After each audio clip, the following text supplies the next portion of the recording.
What's going on, everybody? Welcome to another edition of Mean Streets, powered by FTN. I'm your host, Chris Meaney. Thanks, as always, for taking the time to hang out. This is episode 11, the Carson Wentz, Norm Van Brocklin episode for you Bird fans out there.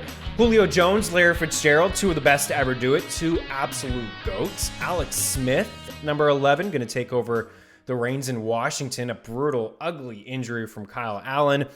Over to baseball on the diamond, Edgar Martinez, but Barry Larkin probably trumps Edgar Martinez, let's be honest. Isaiah Thomas on the hard court. Lost a little bit of respect for Isaiah Thomas when I watched The Last Dance. I think, Jordan was taking some shots at him, but it was deserved because I didn't like the fact that he didn't shake his hand. I just didn't like it. And I took offense to that. But I also felt a little bad for Isaiah Thomas because he really should have been on the dream team.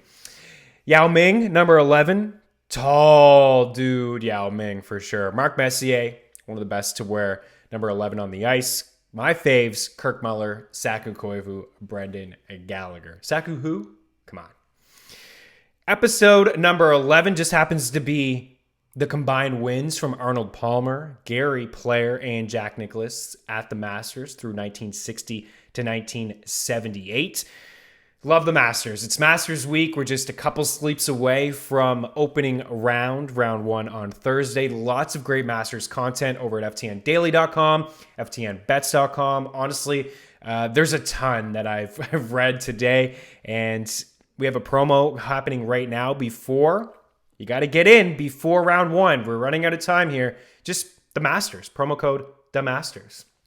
20% off all the content. The guys got their bets in already, and they're absolutely sharp. If you're into DFS, you want to even play in a Masters pool because there's a few Masters pools floating around out there as well. So 20% off. Use that promo code. You're going to get all of the goods. We'll talk some Masters on the next episode of Mean Streets. I got a guest for us lined up. On this show, I'm going to talk some NFL. It's a multi-sport show, but again, NFL. The waiver wire is super thin, honestly. It's a lot of the few guys we've just been talking about nonstop here on this show, and if you've been following the work over at FTN, you know already I love Jacoby Myers. Got him on the board. Had him on the board last week. Been all over his prop total. 3.5 was his catch prop total from last night. 3.5? Are you absolutely kidding me? It was 2.5 the week before. There's nobody else there. There's no one else there, but we'll run through the waiver wire. I got some takeaways, a few statistics that I wanted to bring up and what it means going forward. And we'll take an early look at week 10 and just go over quickly my picks from week 9 and take a look, like I said, at week 10 and some early lines, some early games that I'm feeling. So week 9 takeaways. Let's start with the Chargers. Another heartbreaking loss for the Chargers. Oh my goodness. How many more losses can they take like this? 14 one-possession losses since the start of 2019. Leads the NFL by far. Brutal coaching, brutal play calling. Love Justin Herbert in the future, where it's going. Just yikes. It's tough. It's tough to... I would imagine it's really tough to cheer for that team. We lost Jeff Feinberg. We don't have to, actually. He knows. KC, 29 carries over their last 2 games. Only 80 rushing yards over that span. Mahomes, 788 passing yards, 9 touchdowns in his last 2 games. He's absolutely unleashing. He looks brilliant. Odds-on favorite to win the MVP. This is his. I know Russell Wilson's going to get some votes, and he's never won MVP, and I don't think he's actually ever even had a vote, if you can believe that. But 4 turnovers over the weekend. This is looking like Mahomes MVP. But just want to talk about that backfield quickly. So week 9, 5 for 14, Clyde Edwards-Helaire. Bell, 4 for 8. Hill, 1 for 8. Week 8, CEH, 6 for 21. They were blowing out, I believe, the Broncos. It was a brutal weather game, so they were resting some of their guys. So that's why Thompson, 4 for 3, and Williams, 3 for 19. But Bell, 6 for 7. So CEH and Bell have combined for 50 rushing yards over the past 2 games. I don't know if I'd even hold on to Bell in shallow leagues. Definitely wouldn't start him. I said last week you had to be in a brutal spot to start him. I'm not feeling him. He was a sell-high candidate the minute that he was flipped to KC. You're not going to get anything from him now. You just don't cut him. You can stash him, I suppose, or hold him on the bench just in case anything happened to CEH. He would be, an RB1. He really would be a low-end RB1. It's just a crowded backfield right now between those two. I like Clyde Edwards-Helaire more. I would hold on to him. Maybe you can buy low with the Casey being on a bye. Maybe you can just pluck him off an owner who is in a tough spot and needs a running back to play this week. So keep that in mind. Later on in the week, going to really dive into some trade targets, take a look at the next couple weeks a little bit closer, and just hold that magnifying glass over week 14, 15, and 16 in fantasy football playoffs. Help you guys be able to make some trades, because I know one of my leagues' trade deadline is Thursday, and then most of them, I believe, are next week. So you're really running out of time to make some deals in fantasy football if you want to. And again, I've said it before, you really have to take advantage of your league mates, teams that are on bye. The Jets, nobody has a Jet. KC, Dallas, Atlanta, maybe Julio, Amari Cooper. I wouldn't imagine anyone's trading Hill or Kelsey, but there's a couple players on those teams that could probably have, maybe Todd Gurley potentially. You never know how desperate your owners are, so check in on them, especially if you're in a really, really good spot in your standings. Tua and Kyler, how fun was that? That was great. I was saying that I was looking forward to this one. It was my game of the week for me. I know a lot of people, Saints and Bucks, I was up there too, but that game was awful. That was pathetic. But Tua and Kyler, Tua Tagovailoa, Kyler Murray, 1 and 2 in Heisman voting in 2018.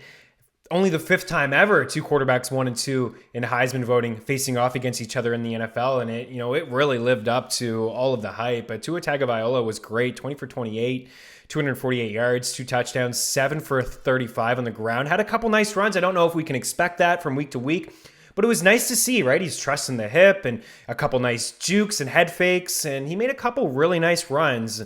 He's not yet in that QB1 territory, but now he's definitely somebody that you can feel great about starting as a quarterback 2 in Superflex leagues. Chargers this week, Broncos, Jets, Bengals, KC. It's not bad. Those are some pretty good matchups. Could get into a bit of a high-paced game this week against the Chargers and then against the Chiefs. So I thought his favorite target in that game, I said I was looking forward to him throwing a little bit more. I knew Kyler would have to force Tua to throw the football a little bit more, and we did see that.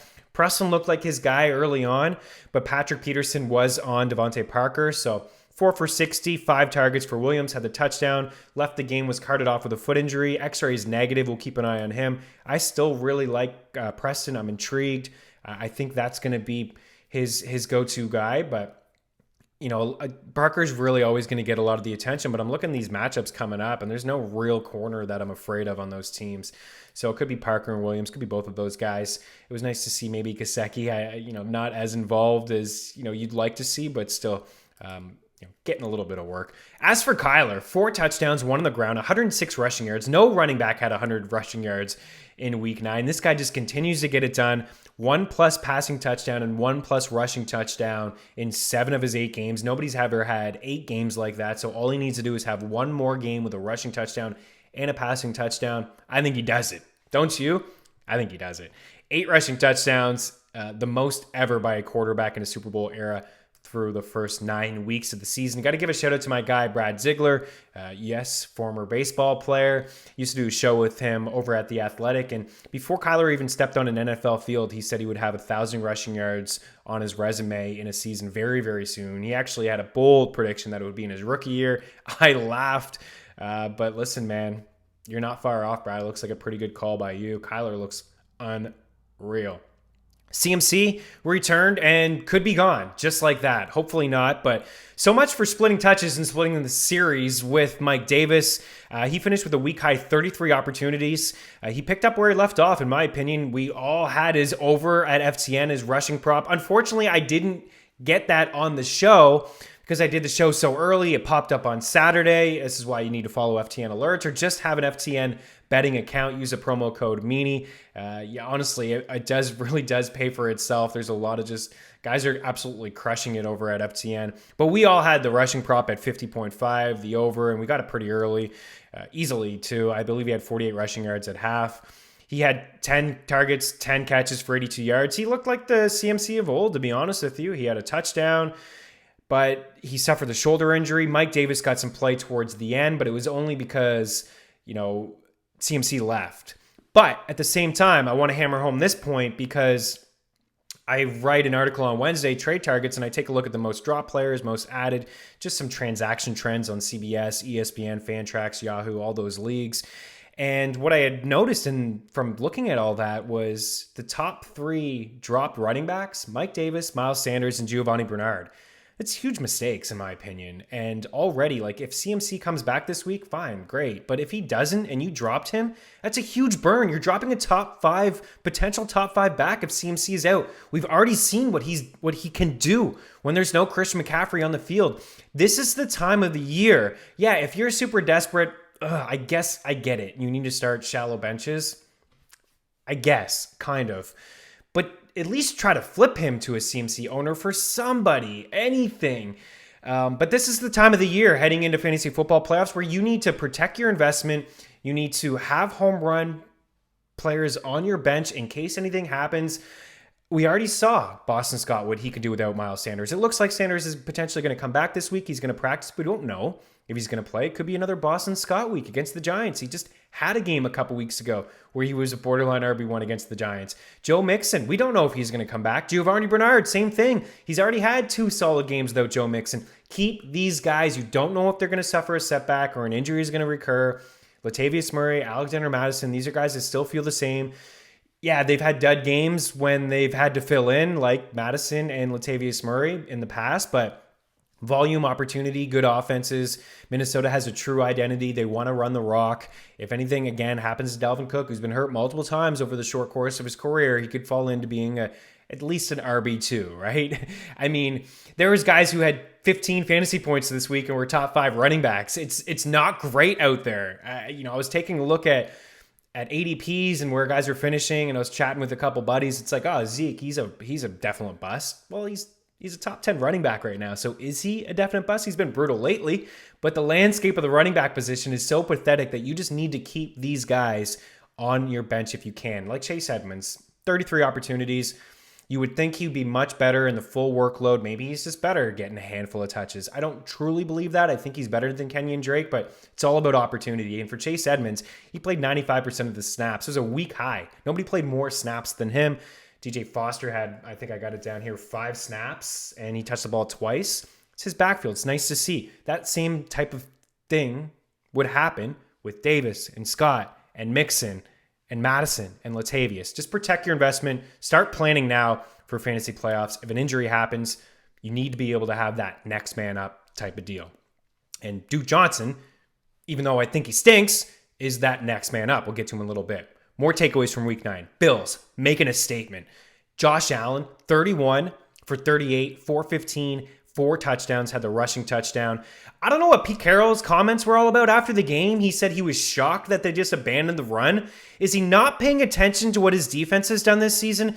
Josh Allen's just the 6th quarterback through 9 weeks. 6 different quarterbacks have thrown at least 300 yards against Seattle. That just, to me, those comments were ridiculous. It sounds like he got out-coached. Yeah, Moss had 9 carries and Singletary had 2 carries. Moss, by the way, another better game than Singletary. 2 catches. Singletary had the 3 grabs. Moss getting some work in the red zone. Had the rushing touchdown. But again, Pete Carroll, pay attention. You need to game plan better. Everybody is throwing all over you. I don't know if you caught the last episode, but I rattled off 14 different wide receivers who had over 80 yards against them. And John Brown and Diggs absolutely balled out. And they're a complete mess. Nobody is allowing more passing yards than the Seattle Seahawks. Pay attention. That's all I got to say. I know you're obviously smarter than me. He's an NFL coach, but I'm shocked that he was shocked that they didn't want to throw the football against them. Crazy. It's crazy talk. I can't get over it. Extension, though. He got an extension. Chicago's longest run of the day was a fake punt by linebacker Barkevius Mingo, 11 yards. Dave Montgomery left, concussion. Not good, man. Dave Montgomery, I keep making excuses for the guy, but I'm running out of them. We could see Lamar Miller this week. Montgomery left with a concussion. It's the Monday Night Football game. If you're a Montgomery owner, you really probably need to get involved here. We'll touch on that backfield in a little bit, but I'd be looking elsewhere probably.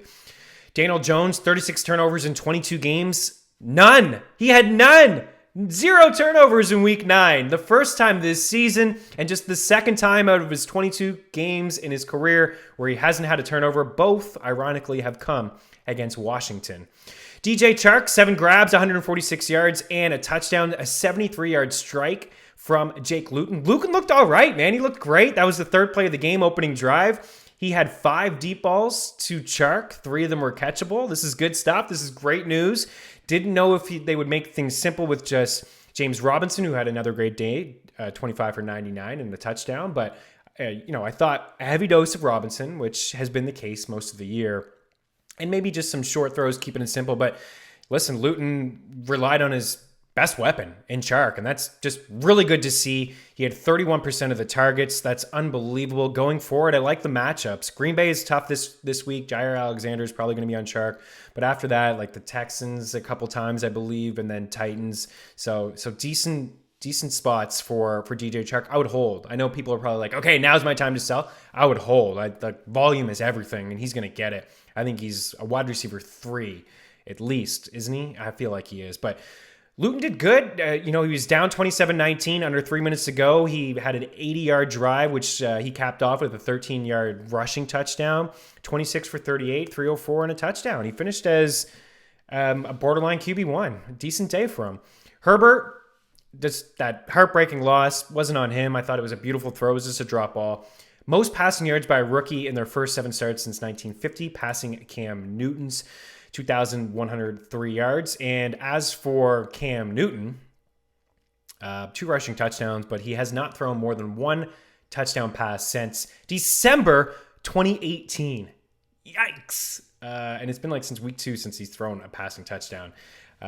Brady was not benched, but sitting on the bench, and Jameis was getting some snaps. That's how that game went between the Bucks and the Saints. That was ugly, wasn't it? The Saints, I guess they're just the Bucks' kryptonite, Tom Brady's kryptonite. I don't know, but it's tough to beat anybody 3 times in a year, but we could see them face off another time. Picks, the 3 picks from Brady, unreal. I got a tweet here from NFL Research. Tom Brady, 3 interceptions in a game since the first time, 2011. That's a streak snapped of 145 consecutive games with 10 plus passing attempts and fewer than 3 interceptions. The longest such streak by any player since 1950. My final takeaway from week 9, the Jets tried to lose. Don't tell me the Jets didn't try to lose that game. 12 men on the field like that, just giving the first down to New England. They couldn't even capitalize anyways. I just thought that was a huge yikes. A huge yikes for sure. A few more takeaways for me. Just finishes for the week. This is how kind of wacky it was. Like Kyler, great QB1, 23 fantasy points at least in every single start. Drew Lock, QB4. Drew Lock's turned out to be a decent fantasy quarterback without Courtland Sutton on his team. And some injuries really all year. Past couple weeks have been good anyways. QB4, 2 weeks in a row he's finished as a top 10 quarterback in fantasy. Luton, QB13. Lamar Jackson, QB17. Richie James, your wide receiver 1. No Bourne, no Samuel, no Kittle. Looks like Bourne and Samuel probably return. It was just a 1-week thing. DJ Chark, wide receiver 4. Curtis Samuel, wide receiver 5. Christian Kirk, wide receiver 10, has a touchdown streak on the go. 3 games in a row. 5 over that span. 6 in his last 5. Mike Evans, Marshawn Lattimore, had that talk on Friday. It wasn't all Lattimore, but wide receiver 42 on the week. Just not getting it done. He's just not getting the volume, and Antonio Brown is there now. I'm worried about Evans. I think that, Godwin and Brown are a little bit safer. Evans turning to be really touchdown reliant or dependent. 64, wide receiver 64, Marquis Brown, 3 straight games, 10 or fewer fantasy points. I wouldn't start him. I don't know what I would do with him. I don't think I would start him. I definitely know that I wouldn't start him moving forward until I saw something. Hopkins, 47, wide receiver 47. Xavier Howard was all over him. 3 targets, 3 grabs, 30 yards. That's why it was Chark. And that's why it was Kirk. This is kind of why I like Kirk a little bit. Obviously you get that big bomb. Seems like every single week Kyler takes a shot on him, a big bomb down the field. But also the top corner is going to be on Hopkins. So, that's great for Kirk. And then Adam Thielen, a wide receiver at 48. It was the Dalvin Cook show there. JD McKissic, RB3.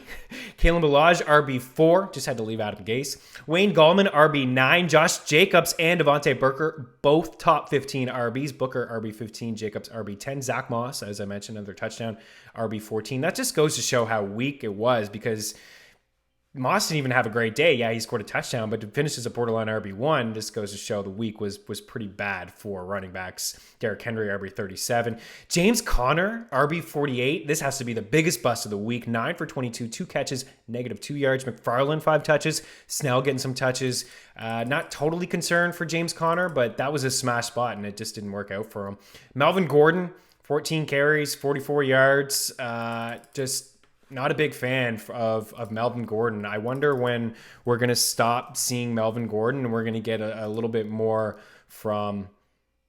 I just had to look, and I had it in my notes. Yeah, so that was 14 yards, 46 carries over the past 2 weeks for Melvin Gordon, not just 14 for 44. You would think that would be, okay, fine, 14 for 44, take my 4 points and move on. But that's what Gordon has done over the last 2 weeks. Let's start to give Lindsay a little bit more play.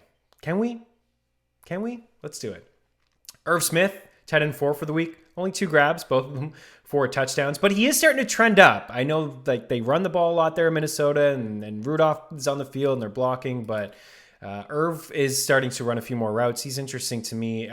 Probably not to the point where we start him in redraft leagues, but if in dynasty leagues, I'd be trying to look into potentially getting him depending on your format. Mark Andrews, tight end 27, 15 fantasy points over his last 4 weeks, 6 or fewer in 5 of his 7 games, fewer than 30 yards in 5 of 8 games. Not good. Over to my picks. Got all the totals. The over Seattle Buffalo, got that pretty easily. Denver Atlanta, I just sweat that out, got that late. Vegas and the Chargers, got that as well.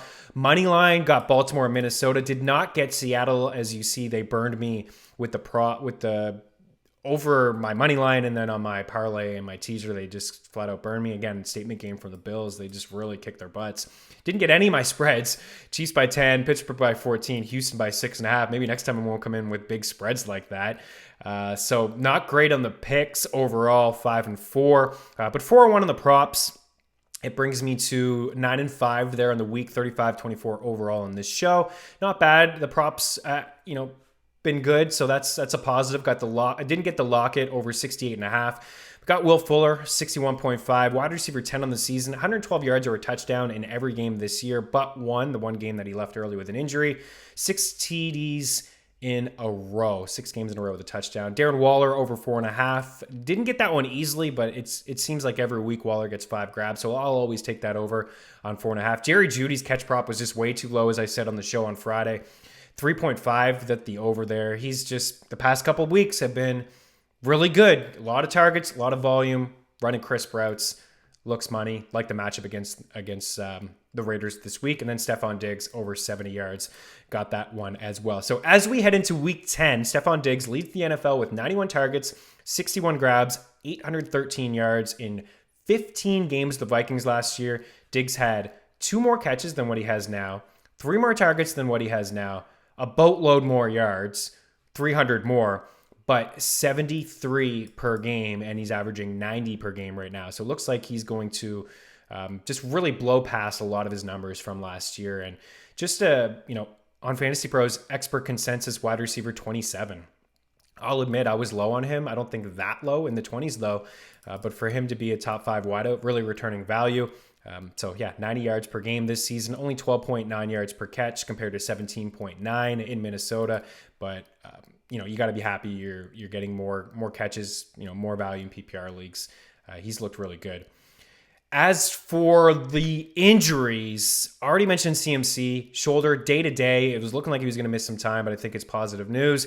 Justin Jackson left on the first drive. I looked up and Kalen Ballage was carrying the ball. I was, what the hell is going on? I had Justin Jackson in DFS. Season long, it was disappointing. I had his over, a prop over 50. Didn't obviously get that. Dave Montgomery mentioned the concussion. Cordell Patterson, 3 for 13. Ryan Nall, no carries, 4 grabs for 35 yards, had the touchdown.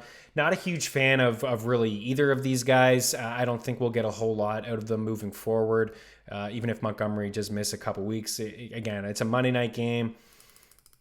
I guess null in a deeper league in a PPR format, but Lamar Miller may be that sneaky guy that you can get for $0. Don't spend a top claim on him. If you have a top claim, maybe you can just wake up early in the morning and grab him. He could potentially be activated and he could be the guy. David Johnson, concussion. Duke Johnson, time for maybe potentially him to step up in a revenge game, which doesn't matter because Duke's best game would be like 12 yards. Taking shots at Duke Johnson. But nonetheless, it looks like he could potentially get a full workload. Chanel, hamstring, could come back. Mentioned Preston Williams, foot. Jack Doyle, concussion. Big Ben, COVID. Now, there's a couple Steelers placed on the COVID list, but for Big Ben, all he needs is a couple negative tests, I think 5 in a row. So we'll know by Saturday if he's going to be able to play. And his knees, he hurt both of his knees, but apparently just bruises. He should be able to play as long as he keeps getting those negative tests. So we'll keep an eye on that moving forward. And then Kyle Allen with the ankle injury, he's done for the season. So that is all the injuries. Kind of brings me to next man up here on the waiver wire. Gus Edwards is near the top of my list. I would actually go J.D. McKissic over him. I just don't know if a lot of people own J.D. McKissic. I've been talking about him a lot. You're probably sick of J.D. McKissic. He had the down week before the bye, so potentially he was dropped. He had that down week because Washington was, they were up in the game. They're not going to be up in games too often, even though they have a couple on their schedule where they could maybe hang around and it would just be Antonio Gibson. But what I've noticed from Alex Smith is he likes to check down. And 30% of his throws have been to J.D. McKissic. McKissick season high 14 targets, 9 grabs, 65 yards in week 9. So again, Washington only ran the ball 9 times. They were playing from behind. That benefits McKissic and not Gibson. So it's tough to really project Washington being up in a lot of games. So I still think that J.D. McKissic is a borderline flex play in PPR leagues. Played 84% of the snaps. It was pretty surprising.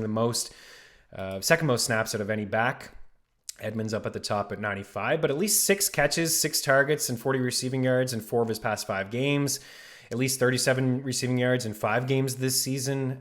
So, again, PPR option for you. He would be at the top of my list. I think he's got more long-term value than Gus Edwards, but I don't know about Mark Ingram. If he comes back, it's just going to be a mess again. But Edwards is getting that goal line work. Edwards fumbled against the Colts, and then a couple drives later got 3 goal line carries in a row and was stuffed 2 times in a row. And I was like, where is Dobbins? Why aren't they trying Dobbins? And they just left Gus Edwards in there. So Gus Bus is clearly the guy that they trust the most inside the red zone, even after that fumble. And this brings me to Duke Johnson would be next on my rankings here, but it's just a 1-week thing. That's it. It's a 1-week replacement. And then we're going to be able to get David Johnson back. The thing with Duke is he had 16 carries last week, which is a career high for him. He doesn't do a whole lot with them. 2.6 yards per rushing attempt. He fumbled. He got the rushing touchdown at the end, which saved his day. I say this all the time. Volume is everything in fantasy football, so at least he's going to have that. He caught all 4 of his targets. He's had campaigns before where he's had 40 catches on them, so he could be a guy that, this week maybe touches the ball 20 times, and that's valuable. We just don't know. I wouldn't suggest spending all your fab. If you're a DJ owner, David Johnson that is, then maybe you can spend a little bit more, be a bit riskier, more bolder to try to get him, because then you have one of the other. But if you spend all like you did on Matt Breida, like myself, and then all of a sudden David Johnson is on the practice field on Thursday and Friday, then, you spend all that money and it's a bit of a waste. But he would be next man up if David Johnson can't go. I was taking a look at Duke, just his whole career. It's just the 5th time he's had double-digit rushing attempts in a game, first since 2017. He received a bulk of the work, really, when DJ left. So it would be, like I said, his backfield. But I just don't think he's all that good. And there's a reason he's only had double-digit carries 5 times in his career. It's not like he hasn't had opportunities. Houston acquired him, and it was Carlos Hyde. Cleveland acquired him, and it was Carlos Hyde, right? Twice Carlos Hyde took over for Duke Johnson, and Carlos Hyde is not that great himself. So not a huge Duke fan, but volume is everything. Wayne Gallman's on this list, 36 rushing attempts, 140 yards, at least 140 yards. It's been over that over his last 3 games. 3 TDs over that span as well, a touchdown in 3 straight games. Got Philly this week, then the bye, so it's a bit of a short-term thing. But he has passed Devontae Freeman. I've said that a couple times. Kalen Ballage would be next. Again, don't know about Justin Jackson. Joshua Kelly still hanging around. It's a crowded backfield. Can we just get Austin Eckler back, please? Ballage, 15 carries, 69 yards. He scored a rushing touchdown, caught 2 of his 3 targets for 15 yards. Kelly played 52% of the snaps compared to 41% from Ballage. But Kelly, again, struggled, 3.1 yards per attempt. Not great. He just is not efficient at all. Decent matchup against the Dolphins this week. But again, hard to trust any of these guys, especially Kelly. It was the second straight week where he was passed on the depth chart. It was Troy Maine Pope a couple weeks ago who didn't play because of a concussion. He could come back, and it's a bloody mess. But Kelly's been passed now a couple times, 2 straight games. Matt Breida I'd still rock him over Jordan Howard. Maybe he can get on the field this week, and he would be more efficient than Howard, 10 for 19, but he did have the touchdown. And then Rex Burkhead in there as well. Up against Baltimore, I would expect they're playing from behind. Burkhead catching some passes. Looks a little bit better than James White. Harris is not the guy to catch passes. And then Malcolm Brown. I don't love it, but he is getting touches more than Cam Akers. It seems like Darrell Henderson is going to be fine. He left last time with the Rams were on the field with a thigh injury. Akers, Tony Pollard, Jordan Wilkins, those are the guys that I would stash. Over to wide receiver, Jacoby Myers, kind of touched on him earlier, the catch prop in 2.5, 2 weeks ago in 3.5, hit the over on that. But for Myers, 14 targets, 12 grabs, 169 yards. I honestly didn't expect that kind of work. I thought he would get 7 to 8 targets, at least 5 or 6 grabs. He's still widely available. There's just nobody there on that team. Myers has 30 targets, 22 grabs, and 287 yards over his past 3 games. 68% of his team's air yards over the last 3 weeks, over 40% on Monday night against the Jets. You can't ignore that type of volume. Julian Edelman is still, doesn't look like he's anywhere close to coming back. N'Keal Harry can't get separation. He doesn't look like he's all that good. So Jacoby Myers is clearly the number one. This Patriots team's not all that great, man. They're playing from behind on the Jets. They're going to play from behind on a lot of teams. Jalen Reagor, I would go actually Myers over Reagor. I think Reagor has a higher ceiling. Giants this week, love the schedule. Tim Patrick came back, scored a touchdown. I like Judy more, but he's owned. Patrick could have been dropped. The big play threat inside that offense. He's got the Raiders this week. Love it. Curtis Samuel, 9 catches for 105, has a touchdown. 24 catches, 200 yards, 4 touchdowns over his past couple games. 2 rushing touchdowns over that span as well. He's been unreal. It's kind of ticking me off because I have some DJ Moore. DJ Moore is not getting the ball as much as Curtis Samuel or Robbie Anderson, and then Christian McCaffrey's there catching balls. With all of that said, I think I would sell high on Curtis Samuel if you didn't really need him, if you just picked him off the waiver wire. I don't know if he's a guy you can trust. I just don't know. I know that was a big week. I just don't think he is. And they got the bye week 13, so if you really need a start, it's like now is probably the time maybe you could flip him. Nelson Aguilar against the Broncos this week. He was 2 for 55, 3 targets. Not getting a lot of looks. It's just Waller and Jacobs. That's all it is. But 4 touchdowns into the last 5 games. Mentioned the Broncos this week, KC, Atlanta, the Jets. So the schedule looks pretty decent, but when Vegas gets up, they just run the rock. Darnell Mooney, I wanted to bring him up. I actually like him more than Aguilar and Curtis Samuel, believe it or not. But I think Samuel is probably a bit of a higher ceiling. Like I said, I just don't know if I can trust him. But as for Mooney, the offense is downright pathetic in Chicago, but it's clear Mooney's the number 2. 57 snaps against the Titans, just 6 behind Allen Robinson, 14 more than Anthony Miller, 24 targets in his past 3 games, at least 40 yards in each of those contests, and top 10 in ADOT, so average depth of target. It's really hard to get excited about Mooney, but they're taking shots down the field with him, and who knows, who's running the football with them, and they just don't have a run game, so maybe Nick Foles will just needs to chuck. Michael Pittman, short week. Don't love this call. T.Y. practicing full, probably going to come back. Don't like T.Y. or Michael Pittman, but you could be desperate. Pittman, I think, is a bit of a dart throw. Got the Titans on Thursday night, so decent little matchup. MVS, I'd be hesitant with MVS. I think Allen Lazard's going to come back this week, and if Allen Lazard is out there, I would put him right behind Reagor and Patrick. I'd rank him in there just ahead of Mooney. And then keep an eye on Kendrick Bourne and Alshon Jeffrey. Those are just deeper leagues. I think, San Fran's going to get some bodies back. But Alshon, I'm not fully into him, but deeper formats, could potentially be something for you in the later weeks, but I highly doubt it. Tight ends, Austin Hooper. Expect him back against the Texans. Jimmy Graham against the Vikings. Logan Thomas against Detroit. Trey Burton against the Colts. against Tennessee rather, and then Jordan Reed against the Saints. If you're super desperate, those, all of those really, Burton, Reed, and then Irv Smith if you're super, super desperate. 2 against the Chargers as a stream. Drew Lock against Vegas. 5 TDs in his last 2 games. Jake Luton against Green Bay. I don't know. I'd probably rock him over Foles and Cousins, to be honest. I think, Foles and Cousins seem a little bit safer, but I think Luton's going to chuck against Green Bay, don't you? I mean, they're going to have to throw. I would rock him over Baker, Foles, and Cousins. I really do feel that way. And Alex Smith. Defenses to stream. Philly against Cleveland. Or Philly against the Giants. They got Cleveland the next week, rather, so you might be able to hold them. Baker turns the ball over a bit. The Saints, I like the Saints this week, and then they got Atlanta next week, so maybe a hold. Their defense looked great against Tampa. They do this every year. They're a really good defense anyways. They're just playing brutally in the first few weeks, and now maybe they can show their true colors. The Vikings, Vegas, Detroit, Miami. Those are a couple to look at. Before we get out of here, I wanted to take a look here at Week 10, just some quick lines before they change, before I lock in some picks with you guys a little bit later on in the week. Eagles minus 3.5. That could jump up. I like that one. I don't usually love the Eagles, to be honest with you, so I'm not super biased when it comes to them. I think that they're getting fully healthy coming off the bye. I think they'll beat the Giants. I was going to do Steelers 6.5, but that's one I'll stay away from. I just don't know the status of Ben. If there's no Ben, I honestly think that'll be a tight game. Saints 9.5. I think that could rise. I like the Saints. I think that they cover. I know that's a big one. Seattle are dogs right now, plus money. I would jump on that one. Or you can just, be patient. I'm going to be in here picking Seattle. I'll go down that road again with them, or you can bet that.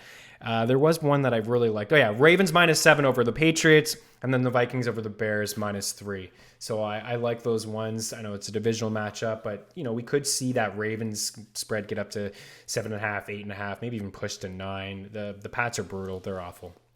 So that'll do it for this episode. Any questions, a player I didn't get to, a question on your fantasy team, don't be afraid to leave a comment in the YouTube section. And I failed to mention this at the start, but I will be giving away something pristine auction. I just need you guys to rate, review, subscribe on iTunes. Show me that you've subscribed. Give 5 stars, please. It'll help the show out a ton. I appreciate all the feedback. Send that screenshot over to MeanStreetsEP11@gmail.com. You want a little bit more of a deeper dive into waiver wires? Matthew Davis and myself, FTN Fabcast, recording it late Tuesday. It's going to come at you a little bit later, but the high stakes leagues is really what we look into, and those waivers don't run until Thursday morning, and that's really what you need, or Wednesday night at midnight. That's really what you should be doing as well. I mean, you want to get those practice reports. You want your week or your league to. You just want it, the best possible info for everybody. It helps everyone. So if you can just push waivers from, the traditional standard 3 a.m. on a Wednesday to 3 a.m. on a Thursday, I think, the rest of your league will be pretty happy. I know for me, spending all my money on Matt Breida, I would have been pretty happy in that league not to have to spend my money on Matt Breida when I found out Wednesday that he most likely wasn't going to be able to play. On that note, I'm out of here. Master stock tomorrow. Oh, baby. Let's go. Cheers.